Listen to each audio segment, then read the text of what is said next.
LTN Wuod Trending Nation.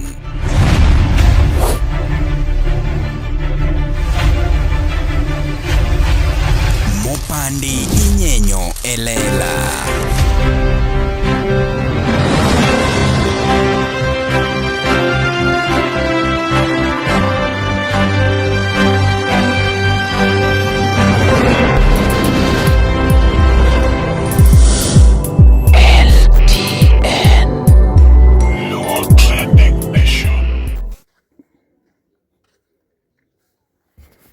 Wandala koro wakunga many position mar kamera ni maber mok bichapo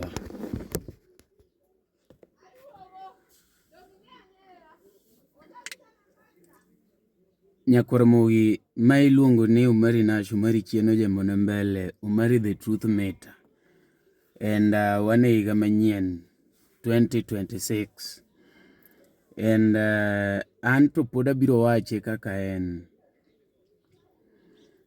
and ang'eni ng'ato ka ng'ato be biro wacho partne an wawach mara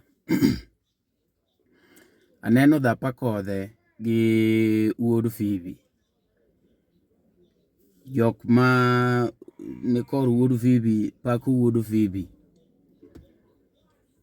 Wuod Fibi ok dhi dala Wuod Fibi ok tim ang'o jok man kora Akothee wacho onyono kumaracho gine anto kaka pile Akothee onge gimose konyago Wuod Fibi onge gimose konyago omiyo onge ng'ama dhi nindo ne koni chiel. Akothee otemo wacho maricho duto mong'eyo kuom Wuod Fibi owacho endo tang'onwa nyaka kaka jok mosetiyo godo achiel ariyo adek. Owacho kaka Wuod Fibi ohero nindo gi ji sana sana jok manyiri endo wawache wakunga chagi Wuod Fibi kusakunga chaga Akothee whichever gine mono gimoke wan waonge kumono gimoke kumono gitimore. We akunga penja Akothee ang'o ma Wuod Fibi ni dwaro manokomiyi momiyo koro timoke? There must be something. What is that? Because all along you people have been working together. Usebedo kuchwanyuru and poko chopo kumikonowa makawuono ni ang'o gima nyaka jing'e ma ng'ata nyaka ng'e Akothee osebedo kamanyo space e TikTok to jok moko machalo nyako ne temo rejecte and Akothee sani ni e TikTok koro mano e gimo nyalo timo at her best because somebody like Akothee man gi lawyers manigi room ne kende apani rom gi oda room Akothee kende bedroom romo gi oda mano kasenywando kitchen gi everything man go Nairobi mano bedroom mar Akothee. Is this the right channel Akothee nyalo timo? My best thing Akothee nyalo timo ka ng'ato chwanye somebody like Wuod Fibi mono gin go gi luor gi dignity ng'ato handle kaka osebedo ka handle uact level maru an koponi ati adonjo ni alao ng'ato e Facebook ng'ato nyalo elewa mano e what I can afford because I don't have an advocate machulo per month but ng'at machalo kaka Akothee kotimo such like a thing to gik kumana keti achaka duoke piny how can Akothee timo gima chalo kama poka defend Wuod Fibi ni Wuod Fibi ber kik ng'ato kawara marong Wuod Fibi rach Wuod Fibi ochwanye I don't care I don't koro wawach ni Wuod Fibi no ochwanye kaka Wuod Fibi bo aseng'eyo cases mosemake go. Koro pod ok adwa wacho ni ok defend ni Wuod Fibi ne ber. Wuod Fibi rach no ochwanye. Somebody like Akothee, an gari manyalo riembo gi sani en mathindo gi, ineno kaka dolora Madam Boss riedo gi. Koro ing'eni kuma dhi abedi tawacho ni kare ambe an mane level mar Akothee. Nikech an what I can do best gi sani ne Wuod Fibi kochwanya en bire Facebook. Mane what I can afford. Ma feel ne atimo ne maber.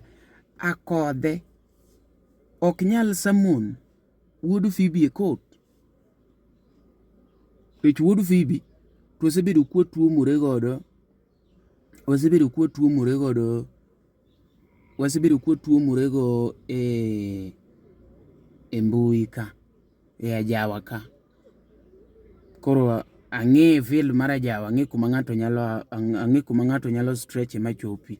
Ang'eyo kia ng'o gari onyiew, kia studio mar ng'ato, kia ng'o nomiyo ang'e level ne matin. Iwinjo? Embe nachako kaluore, but kadhi achopo kumoro tadhi aneno level ne matin, aneno joma An Wuod Fibi ok nyal duoka e Facebook. Level ne en ni nokawo simu to gochona to kona no mari iluongo nyinga mang'eny ahinya channel no. Say top it. Ok adwa nachaka ne nyinga kanyo. Like ineno ochalo kaka ng'ama fadhe, like madong ok onyal bedo ni kendo luorore go mari, omiyo mari power. Akothee is now just a mere TikToker. Much like pogruok ga Akothee gi jok mago tap ere. And I knew Akothee ni nobire TikTok to relieve herself. Uti stress oti mango nikech ong'amose kinene ti ong'amose loso gire moro. But Akothee of all the people niye makoro miyo episodes mag ng'ama gichwanyore godo. Bullshit. Ok kata shit ma ji wacho cha, makoro shit. Ng'eni wan gi shit. Akothee oketo shit. And then idwa ni pakri ni indignitary. Kumininde chalango, eninde kumangongo, eninde. Then that is not your position. You are faking it.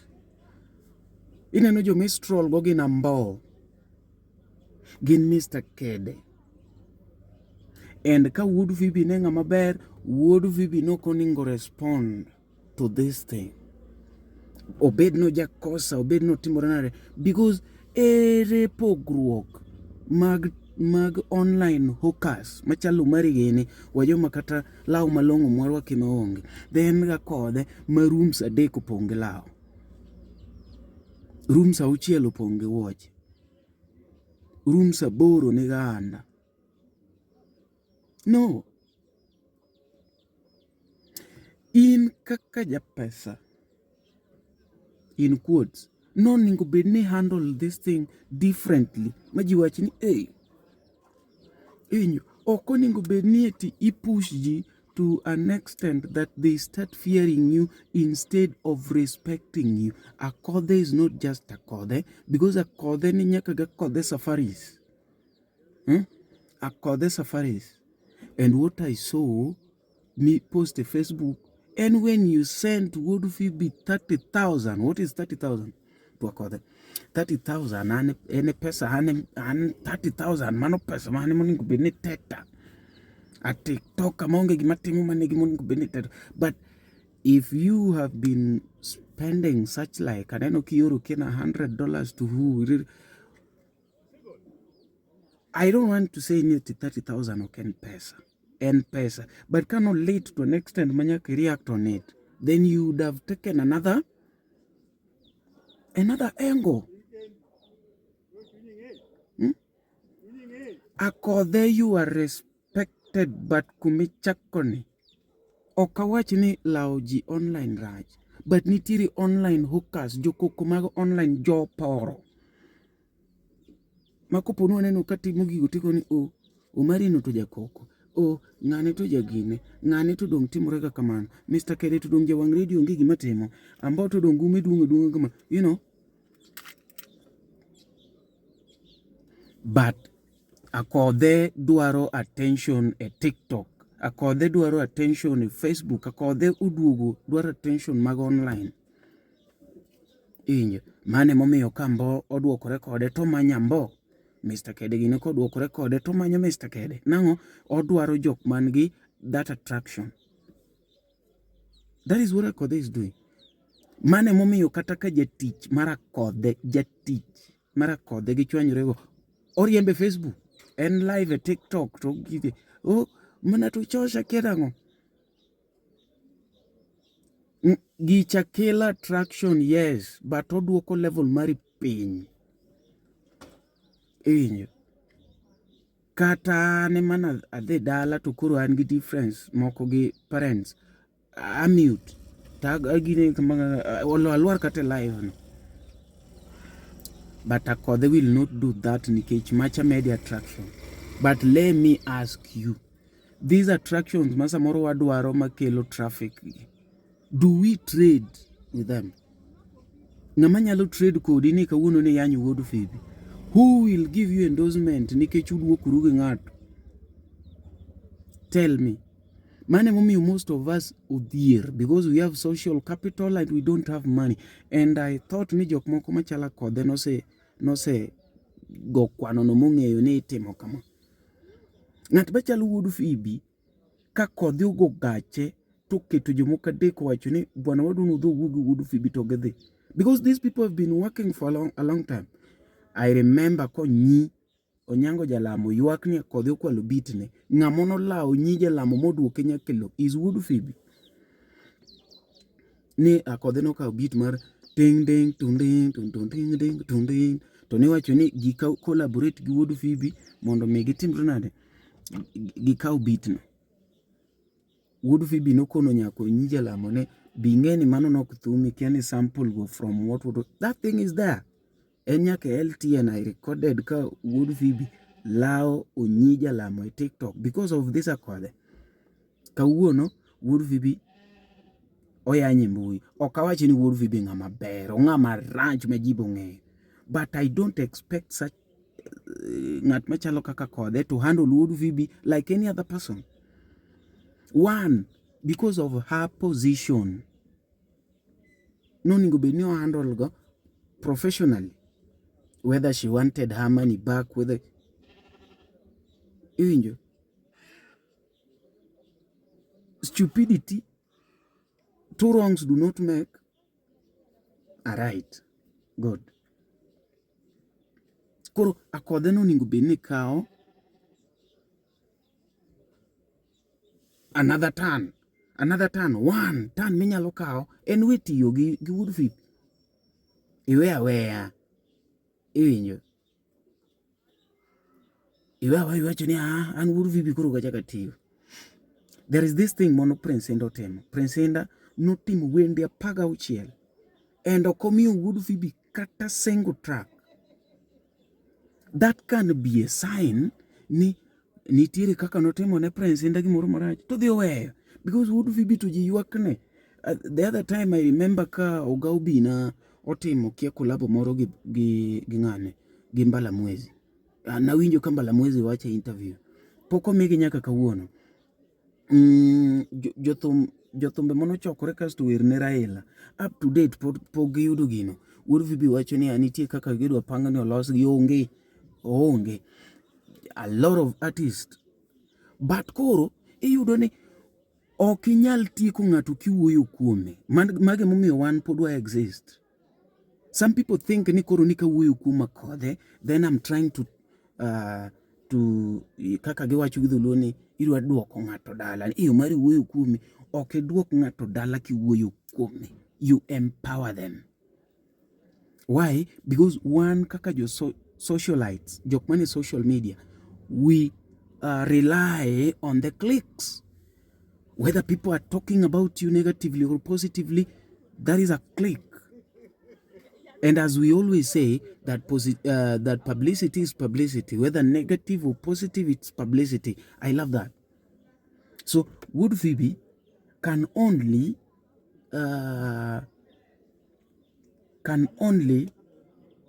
nitie aparo kizungu moro kama ber ma jawa bro winjo, can only perish kopone kare kanyo we onge ng'ama wuoye, onge ng'ama is working with him, only that. To kinya wacho ni ati ni ng'ano chodo, ji adi mosechodo, a lot of them. Ng'ano mecho, ji adi mosema. And wan kaka joluo watiyo gi emotions. People are doing things against jomok gidwa. Ibro yudo ka issue mar Wuod Fibi ga Akothee, ng'ato biro support Akothee nikech omari backup Wuod Fibi. Ng'ato biro backup Wuod Fibi nikech omari like ng'ato dhi against ng'ato. Gimono watimo kata mana elections. Niwinjo ni kata mana Jo-Kikuyu, they don't vote for someone. They vote against Luos. Luos support they vote against Raila. Raila nigi ng'awa. Raila nigi ng'acha. They vote the other side without looking at virtues. And this thing has been happening. Today somebody will be complaining about Wuod Fibi, and because they have personal difference with that person, it has been happening. Otherwise, these are some of the things man don't solved long time ago. But because Omar in the difference Omar and Omari owacho gimoro kuom Wuod Fibi, if in Wuod Fibi lo inya de par, okay, Nikita will come. In ngamonoteri, and you know,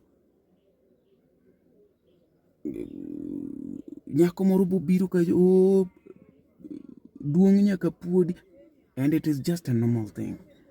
Nikech ipogori go Omari koro kata wacho gimoro maber, you have to go against. Eyudo nyaka koro wang'eni ya kata koponi ati ipogori go but you can back up Omari at a given point. Iwacho ni Omari to kawinjre go bate ka to wan kode together. Gima ber. Ok ni in ko kiwinjri go to Omari koro nyaki tere lu. Makata koro kato wacho manang'o. Gima Omari wacho no is an X. Olundu. Une muketo gigi medo dhi malo. Gik maricho medo idho. Nikech ang'o ung'iyo groups. Ambao biro ng'iyo ni ng'ani support kanye to gidhi Mr. Kede biro ng'iyo ng'ani support kanye. Ok ung'i fact. But ko nyalo chopo a point ma fact is the common denominator muting'o ji, then we can go far. But with us we don't look at the facts. We are looking at individuals. Omari chung kanye kapok atimo gini ng'ani chung kanye, and it is also there in politics. Ng'ane support ng'a. You as a person, do you take your time? Do you take your time and talk to yourself? We call it soliloquy. Beniti samoro mi wuyo ge self ikone ne self. Okay, what do you hear? Ng'ane nigi manifesto mane, to ng'ane nigi manifesto mane, ng'ane nigi manifesto mane. We don't do that. Ing'yo ne ng'ane support. Ng'ane jang'at ng'ane. An ng'ane no kawinjra go. Okay, ukiwinjri kode. But benitiere gimari Omari ng'ama rachga, ayie, ambe okadwa nabed ng'ama ber. But awuoyo kuom Akothee. Be ing'eyo fact. Awuoyo kuom Wuod Fibi. Be ing'eyo fact. Fact oningo bed ni nyalo riwowa kumoro. Fact. A fact adieri machunga kende. Iwacho ni Omari to kawinjra go but kato wache adieri. Emomiyo Wuod Fibi ochopo kumochope cha mano dominate mabarikiwa no dhi mubet kamacha. You don't talk. Ng'ato Wuod Fibi no se miyo mach o defende. Ng'ato Wuod Fibi no se golo ne kong'o o defende. Ng'ato okay no golo na kong'o. But ka winjo story ni, awinjo side makoni gi side makoni, fact moro ni ka. Jakom gini dhi ketho ni kama gini. As we talk Barikiwa studio, no koningo beni bedo Barikiwa studio. Sani de wan gi Barikiwa empire. Ma wan gi kumolosi machalo kata go down. Imagine kanyo dabal. Wuod Fibi is just there as a brand. Kido gene ka de poko yao kargi. I'm sure ni kido gene de poko yao kargi. Eyoda. Kido ne kacha ngane, ne kacha ngane, ne kacha bar thum ka wuok Barikiwa studio. Ngane ka Barikiwa studio. Ngane ka Barikiwa studio. De duong manom. It was sani production. Be production sani de koro golo angla moro mojeny. Kineno ka ng'ato dwa wuok ni ochiek kama tikete Barikiwa studio. Koro wana gi studio A, studio B, studio C, studio ng'o. Iwinjo makoro dhi upoge ng'ane golo amapiano. Ineno specialization. Jo gospel indony kacha kasto touch chapogore. But logo to wana gi Barikiwa studio. Iwinjo. Twaketo cost mar production ni kakitimo ne Akothee gi nigi 30-40 cha. Koro kanye mwakete wan. 40-50. Iwinjo. Koro yudo ka en 40-50. Jok gol gik moko ma ng'ato golo mipane ogol nyaka gi simu. Nikech mane maduoko quality mar ohangla piny. Umari osenyeo microphone gi computer moro ma hang kanyo. En ose download Cubase. Jedhe mbele. Wuod Fibi dodhi oketo gini ma kare kache ma kore teme. Jok matime ga pargi koro ringaringe teme, abichi ringaringe teme, but ki kogole ka Wuod Fibi tiyudo touch cha. Jok mabecho gi opochte. But nikech wan kaka joluo, pride donjo kuomwa to wan ok puonjwa, to jomoluoro wa kende tema wuondowa manom, bwana ine mirom, ine minoma. That is why sometimes jomoko paroga ni an very arrogant. No. Jomoluoro ji gewito ga ji. Umari kode ine migine. No, an kata ka ji paka inyaga taywae oko. Tagine. Jomoko ng'eyo, jomoko nigi namba na ka achiel ariyo adek. Masa moro gocho na wana waka ola. I cut them off. And it is better you tell me better truth oka chaya. Nitie chaya. To ginitie ng'ama kune kuna diri. Nitie chaya.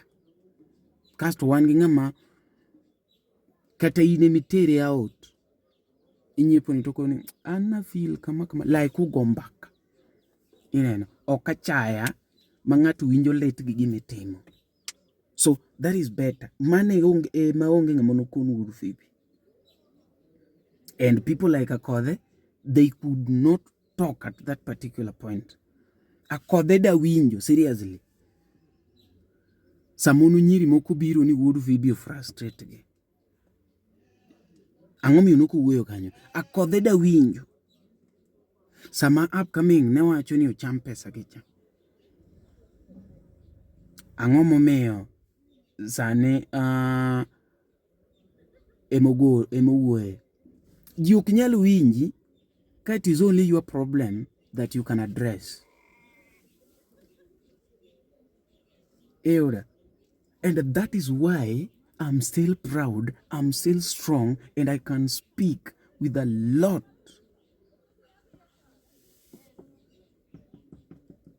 of confidence.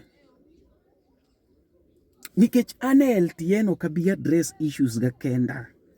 Abro wacho issues magji. Meka ba wacho. So it is a norm. But you can't have a platform that you are only talking, you are creating attention. That is why nothing can go without Akothee mentioning. Ne wan ka indigi gimose yudo ni kelo attraction nyako comment, nyako react. Ne wan ka indigi Ganyango mane wuoyo ni Joko Odinga. Ere kaka Akothee no relate gi Joko Odinga. Gicha ne ji winjo mang'eny. So Akothee ne address nyako ne nyaka donje mago jok madwaro attraction. So kata koro it is a genuine problem, we take you to be clout chasing. Kodhi duong gi clout chasing. Iduong gi clout chasing. Iduong gi clout chasing. Anandala. And kandala to jo madongo kudhao itie dhao makoro aneno ma to genuine to gi ma aneno ni ma to ng'ama kawo piny. Akothee temo mondo tan nyako gini mono tamogi because nyako be ne paro ni ati en dominate ang'o TikTok gi social media nikech Facebook nodhi ochopo kuma nodhi ochopo e place makoro bedo dormant and TikTok no pick. So Akothee was worried because kane ji ochako Akothee no view TikTok kaka kuma ji tape. I remember one day kotemo donjo kachi itimo nang'o iti inia but koro gicha nodhi omiye luoro. Iwinjo gicha nodhi omiye Akothee luoro nikech nowinjo ka nyako koro powerful maromo nyaka gi Raila koro nodwaro position ne e gima otimone e gima Akothee timo.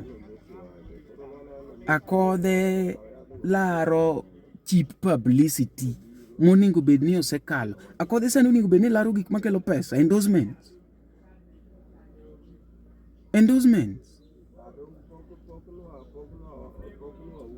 Gik ma jo Angla time ma Akothee gini timo. Wuod Fibi ochwanyi ndeyo niromo kode kanye isedok kanyo nugoru simu isegochone to dang' wang'e nade kata imbi semiye sablenya ke jo misemiyo sablenya budhuro chak lao nyaka jogo te wuone nyithindo ka lao kachiel lao wuon nyathini maduong' ket kando itere for 1 month chak mak wuon nyathini mararea chak lawe for another month.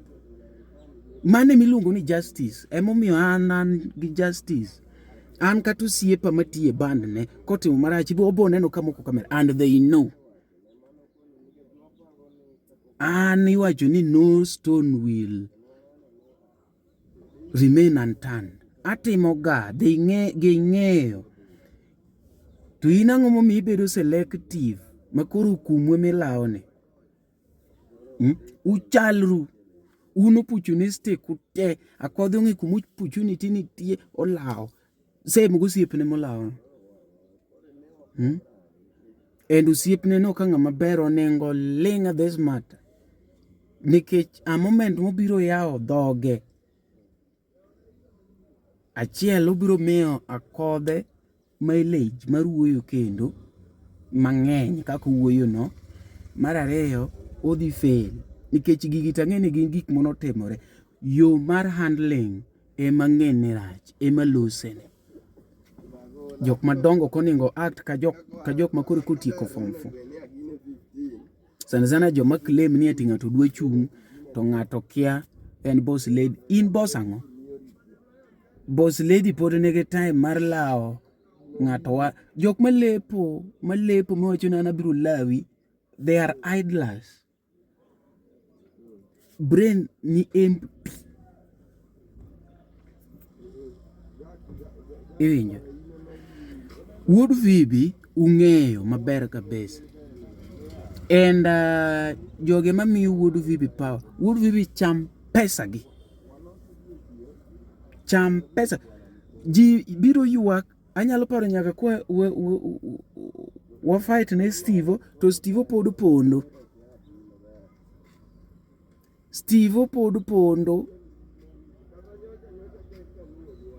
ng'ato bire gariga bay yawe mos yawe mos address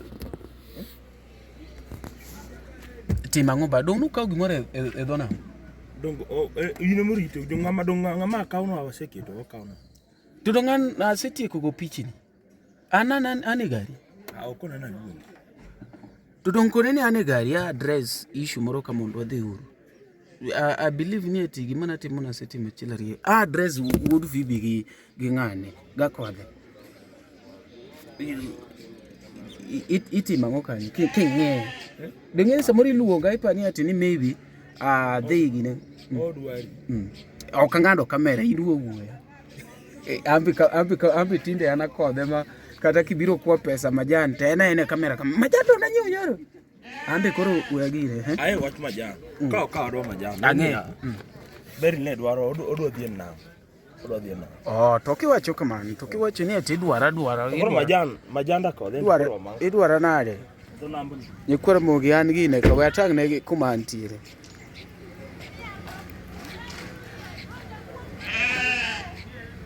Waselok pade.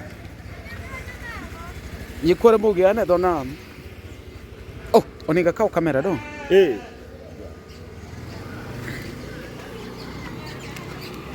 Wakaw kamera. Ok adwa tang'onu number plate, tang'onu go na koko. En mak. Kaw mano mabor. Akena kaw gi lens moro. Akaw kamera sare. Mano sawa ting'eni okoko gine. Akoko short. Oko mabor, mano wide. Kama.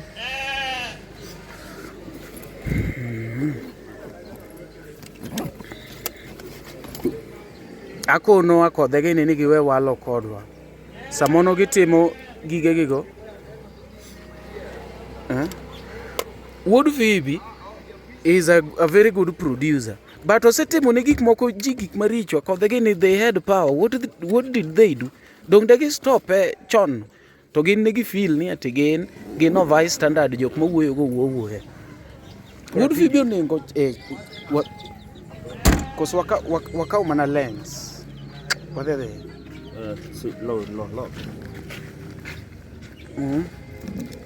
Ni ng'ato pingo nyanachwa mwagene. Nyanachwa achiel kende.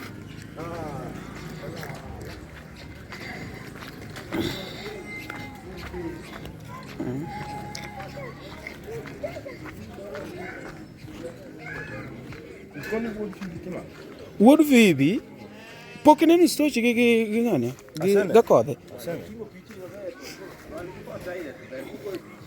To ba idwa ati abiro go bisuwa ng'andwa no suwa Wuod Fibi ka ok suwa yie wan e bisuwa Ineno Wuod Fibi jogi nosemiyo power jok machalo Akothee mondo onego bed ni sime chon mondo onego koni ratego kacha tichoma nokosime donge chiero mi timori nade matimi nade okay mi ang'oe magawi chiero mi thiedhe magawi ka Akothee gini ne feel ni ati gin untouchable ok ginyal kwero Wuod Fibi ema koro gima timore ne I don't know. Dongaweka.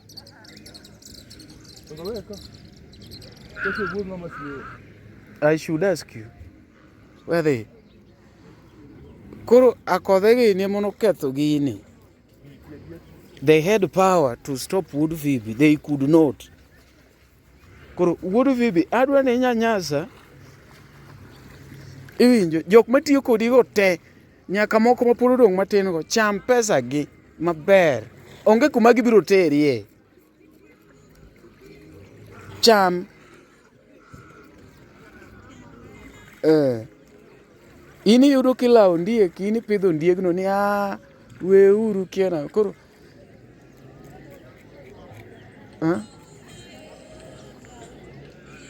bwana ire jogi yawa igeni iketho na podcast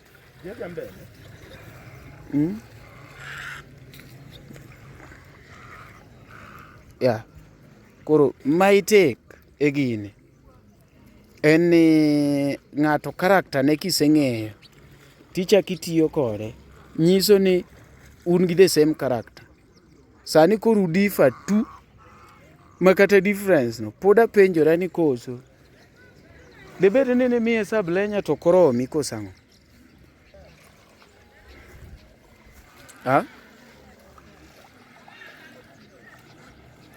ang'o motimore e chojoka ni malo gisedhi malo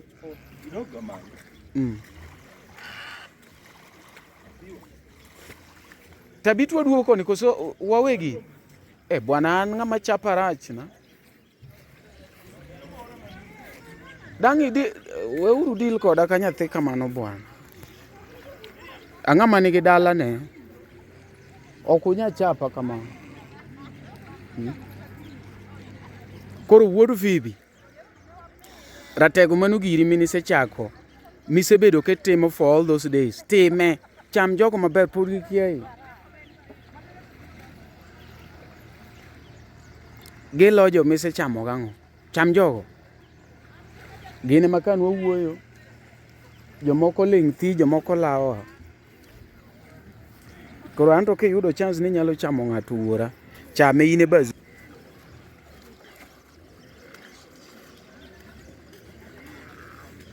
Pod ine bazenga.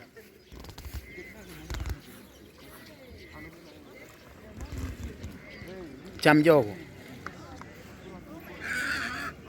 Sani kore ka to wuod Fibi chamo pesa mathindo. Kadwa naneno gige 30,000 gini. 100, 150, 200, 250, 1 million.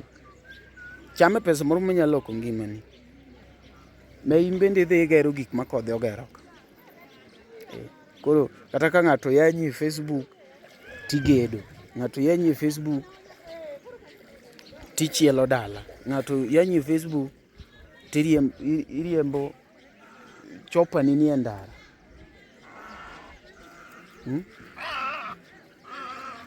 Nyati jaluo kita ni en gino gidwa support gima ber. Sani wuoyo to ng'ato dong' ng'ato achiel. Ka ng'ato wuod Fibi ochamo pesa ng'ato. Owuoyo ng'ato achiel. Onge voice moro ma jore. Kasto udwa ni overthrow ng'ano karang'o. Ng'ato chamo pesa ng'ato. Instead mar mondo ji ochokre dichiel wach ni gimutimo ni rach kama. Anyway, ne ng'amotimo no. Mano kosa ne. Benu somo story mar Hornbins problem is Hornbins problem. Mani paro ni mano shite. Nuduogo bedo mar community te. Gima timore ne. Samono wuod Fibi gini wuok magichamo ji kwero, jomoko kuo. Iwe ne ng'amotimore no. Sani 90% mag musicians ywak ne wuod Fibi. Monyam, mocham pesa ne. Pesa magini olal. Motem kianade. Kido jaugana gini to must just support nikech kanye magiaye. And I support kido jaugana nikech okinyal yanyo Fadela. Kido in pak ng'ano kabisa. Nikech kido bose chako timbego. Iwinjo? Jatenda. Makoru. Me areche awago. Okay. Adha one ng'ato kon. Ma iluongo ni Misori do. Adha one ng'ato kamera. Adha one ng'ato manom. Onge noma ban ka.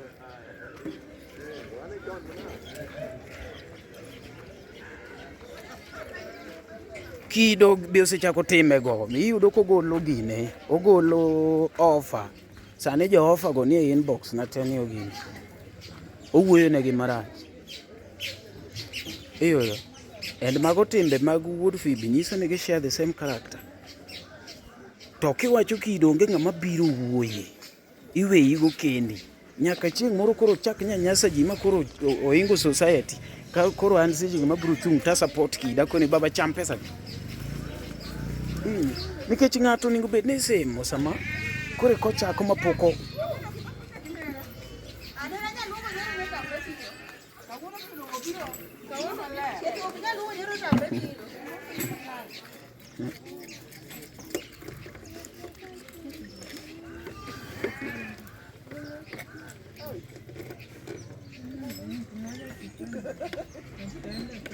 Sawa do. Sawa dong kuru. Ode malo. Oh, malo. Dong iya kama.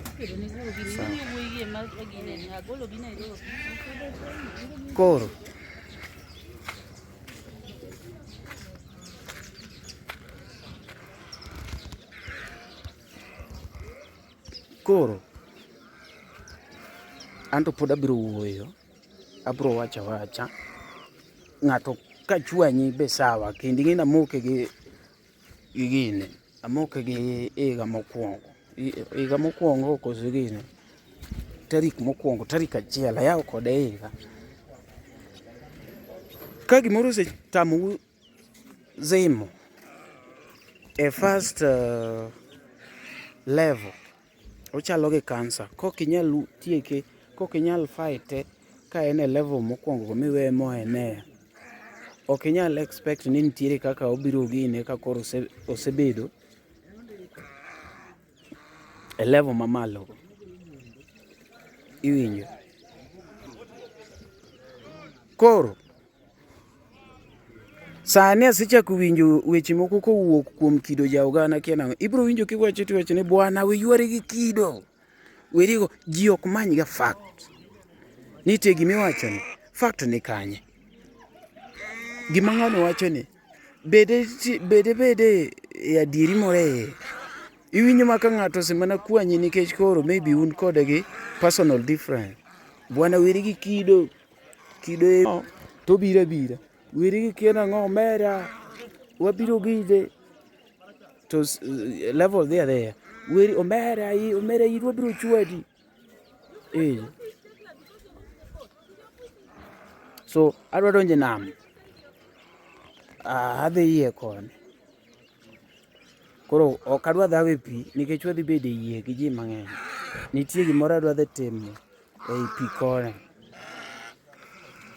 but Akothee to style up gine mondo giket Wuod Fibi kamano, and Wuod Fibi biro nyanyasa gi, Wuod Fibi nyamgi, cham pesa gi. Inyamo tichamo pesa gi tiwewere, inyamo tichamo pesa ne to kigol ne were, inyamo kiyudo ng'ama dhako tinyamo gine mondo gimiyi that gine.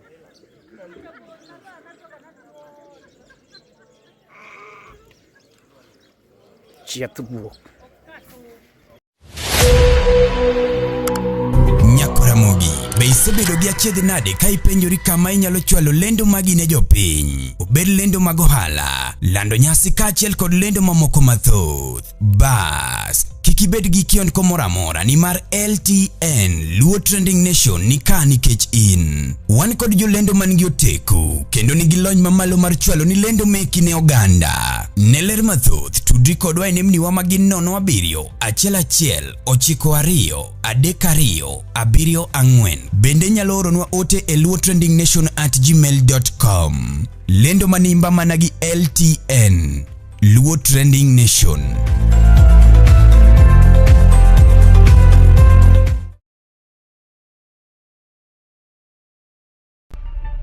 LTN Luo Trending Nation.